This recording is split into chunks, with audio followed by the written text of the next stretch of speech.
राधे राधे भक्तजनों, आज आप सुनेंगे चैत्रा संकष्टी गणेश चतुर्थी व्रत कथा। एक समय की बात है जब कैलाश में माता पार्वती और भगवान गणेश विराजमान थे।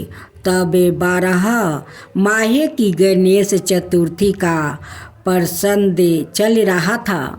तब माता पार्वती ने कौतूहल बस भगवान गणेश से पूछा, माता पार्वती के हे पुत्रा, चैत्रा माह की कृष्णा पक्ष की चतुर्थी को तुम्हारे किस स्वरूप की पूजा की जाती है और उसका विधान क्या है, वो मुझसे कहो।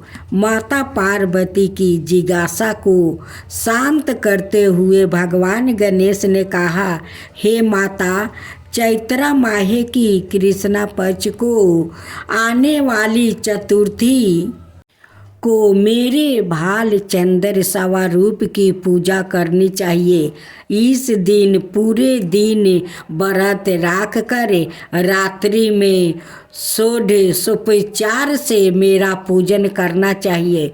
इस दिन व्रती को ब्राह्मण भोजन के अनंतर पंच मृत पान करा के रहना चाहिए। यह पूर्ण रूप से सभी संकटों का नाश करता है।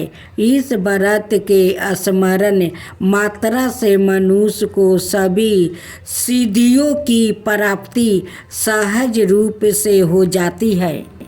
अब माता, मैं आपको इस व्रत से जुड़ी एक कथा के विषय में अवगत कराने जा रहा हूँ, अतः आप इसे ध्यान पूर्वक सुनिएगा। सतयुग में मकरध्वज नाम का एक राजा हुए थे। वो परम प्रजा पालक थे। उनके राज्य में सभी लोग सुखी और समृद्धि जीवन व्यतीत कर रहे थे। तभी वर्ण के लोग अपने धर्म का पूर्ण निष्ठा से पालन किया करते थे। प्रजा निरोगी और स्वस्थ जीवन व्यतीत करती थी। प्रजा में चोर और डाकू आदि का कोई भय नहीं था। नगर में रहने वाले सभी लोग उदार, दानी, धार्मिक, बुद्धिमान और सुंदर थे। इतना सुंदर राज्य होने के पश्चात राजा पुत्र सुख से वंचित थे। पुत्र रत्न की प्राप्ति हेतु उन्होंने कई प्रयत्न किया। अंत महर्षि याज्ञवल्क्य की कृपा से उन्हें पुत्र धन की प्राप्ति हुई। पुत्र रत्न की प्राप्ति होने पर राजा की खुशी का कोई ठिकाना नहीं रहा था। अब वो अपने राज्य का संपूर्ण कार्यभार अपने मंत्री धर्मपाल को सौंप कर विविध प्रकार के खेल खिलौने से अपने राजकुमार का पालन पोषण करने लगा। यहाँ राज्य का शासन अपने हाथों में आ जाने से मंत्री धर्मपाल धन ध्यान से संपन्न हो गया। मंत्री महोदय को एक से बढ़कर एक पुत्र की प्राप्ति हुई।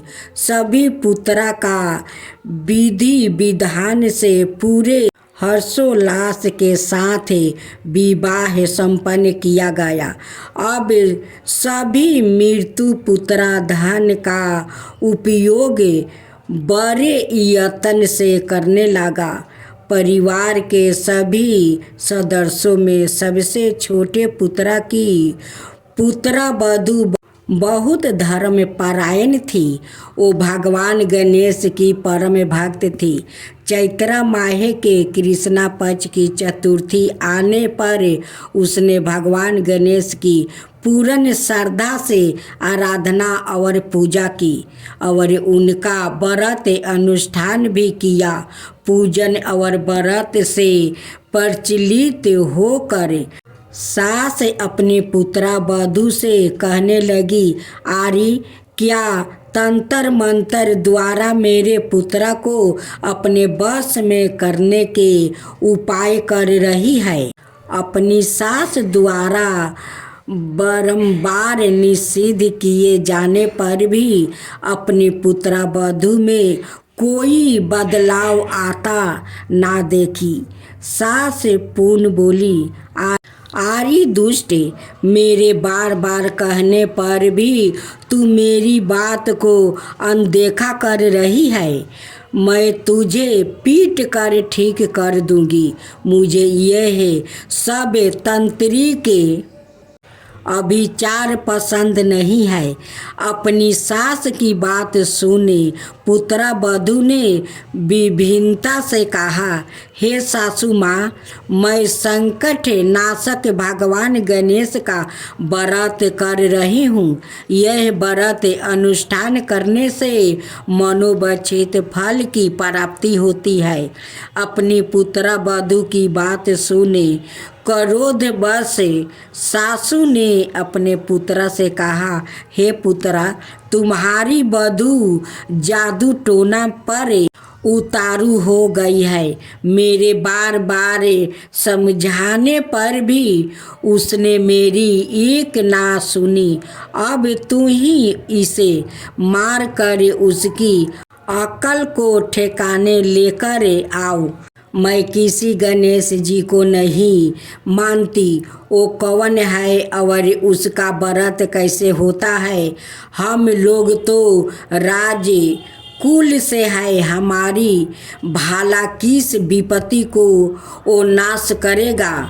माता की आज्ञा को मानते हुए उसके पति ने उसे मारा और पीटा। इतनी पीड़ा को सहन करते हुए भी उस पुत्र वधू ने व्रत को पूर्ण किया। व्रत के अंत में वो भगवान गणेश जी का स्मरण करते हुए प्रार्थना करने लगी और कहने लगी, हे विघ्नेश्वर, हे गणपति, आप हमारे सास ससुर को अपना चमत्कार दिखलाइए ताकि वो आपकी महिमा को समझ पाए और इनके मन में आपके प्रति श्रद्धा भाव जागृत हो जाए। अपने भक्त की करुणा पुकार सुने भगवान गणेश जी ने देखते ही देखते राजा के पुत्रा का अपहरण कर उसे धर्मपाल के महल में कहीं छिपा दिया। उसके बाद राजकुमार के सभी वस्तु अलंकारों को उतार कर राजमहल में फेंक दिया और खुद अंतर्ध्यान हो गया। इधर राजा ने प्रेम पूर्वक अपने पुत्रा को पुकारा, किंतु उन्हें कोई प्रति उत्तर नहीं मिला। प्रति उत्तर ना मिलने पर उन्होंने शीघ्रता से पुत्रा की खोज शुरू कर दिया। राजा को अपने महल में पुत्रा की पुष्टि ना होने पर वो शीघ्रता से मंत्री धर्मपाल के महल में गया और वहाँ जाकर अपने पुत्रा को खोजने लगा। उन्होंने सबसे पूछा, मेरा राजकुमार कहाँ है? यहाँ उसके सभी वस्तु और आभूषण मिल गया है, किंतु मेरे राजकुमार कहाँ चला गया है? किसने ऐसा निंदनीय कार्य किया है? हाय, मेरा राजकुमार कहाँ है? राजा की व्याकुलता धीरे धीरे अब बढ़ने लगी थी। राजा की दशा को देख मंत्री धर्मपाल ने कहा, हे राजन, आपका चंचल पुत्र कहाँ है? उसका मुझे कोई पता नहीं है, किंतु मैं अभी पूरे राज्य में बाग बगीचे आदि स्थानों पर उसकी खोज आरंभ करता हूँ। उसके बाद व्याकुल राजा नौकरों सेवकों आदि से कहने लगा, हे अंगरक्षकों, सेवकों, मेरे पुत्र का शीघ्र पता लगाइए। राजा का आदेश मिलने पर मंत्री से राजा के पुत्र की खोज जोर शोर से शुरू हो गई, किंतु राजा के पुत्र का कोई पता नहीं चला। जब राजा के पुत्र का कहीं भी पता ना चला, तब वो राजमहल में आके राजा के समक्ष डरते डरते यह निवेदन करने लगा, हे राजन, हमें क्षमा करें, अभी तक अपहरण कारियों का कोई पता नहीं चला है। राजकुमार को पूरे नगर में किसी ने आते जाते नहीं देखा है। उनकी बातें सुनकर क्रोधवश होकर राजा ने अपने मंत्री को बुलाया और कहा, हे धर्मपाल, मेरा राजकुमार कहाँ है? मुझे साफ साफ बता दे कि मेरा राजकुमार कहाँ है। उसके सभी वस्तु आभूषण मुझे दिखाई दे रहा है, केवल वो ही नहीं है। अरे नीचे मुझे बता दे कि मेरा राजकुमार कहाँ है। अनाथ, मैं तुझे और तेरे पूरे कुल का नाश कर दूंगा, इसमें जरा भी संदेह मत रखना। राजा द्वारा डांट पड़ने के कारण मंत्री विचलित हो गया। मंत्री धर्मपाल ने राजा के समक्ष नतमस्तक होकर कहा, हे भूपाल, मेरा विश्वास कीजिए, मैं अभी पता लगाता हूँ। इस नगर में बालक अपहरणकर्ताओं का कोई गिरोह भी नहीं है, ना कि कोई डाकू आदि यहाँ पास करते हैं, किंतु पता नहीं किस नगर धामी ने ऐसा नीच कर्म किया है और ना जाने कहाँ गायब हो गया है। धर्मपाल अब अपने महल आकर अपनी पत्नी और पुत्रा से पूछने लगा। उसने अपनी सभी पुत्र वधुओं को बुलाकर पूछा कि यह नीच कर्म किसने किया है। यदि राजकुमार का पता नहीं चला तो राजन मुझे और मेरे पूरे वंश का विनाश कर देंगे। अपने ससुर की बात को सुनकर सबसे छोटी पुत्र वधु ने कहा, हे पिता श्री, आप इतने चिंता क्यों कर रहे हो? यह सब भगवान श्री गणेश की लीला है। उन्हीं के ही कोप का परिणाम आप भोगत रहे हैं। अतः आप भगवान श्री गणेश की पूजा आराधना करें। अगर राजा से लेकर नगर के सभी प्रजा जन पूर्ण श्रद्धा के साथ गणेश जी की चतुर्थी का व्रत करे तो व्रत के फल स्वरूप भगवान गणेश जी राजकुमार को अवश्य लौटा देंगे। मेरा वचन कभी मीठा नहीं होता। छोटी पुत्र वधु के बात सुनकर ससुर ने कहा, हे पुत्री, तुम सत्य कह रही हो। तुम धन हो। हमारे कुल में एक तुम ही हो जो मेरा और मेरे कुल का उद्धार कर सकोगी। भगवान गणेश जी की पूजा कैसे की जाती है वो तुम मुझे बताओ। हे सुलक्षणी, मैं मध्य बुद्धि होने के कारण भगवान गणेश के व्रत का महिमा नहीं जानता हूँ। अतः मुझ पर और मेरे परिवार को उनके किए गए अपराध की क्षमा दे कर राजकुमार का पता लगवा दो।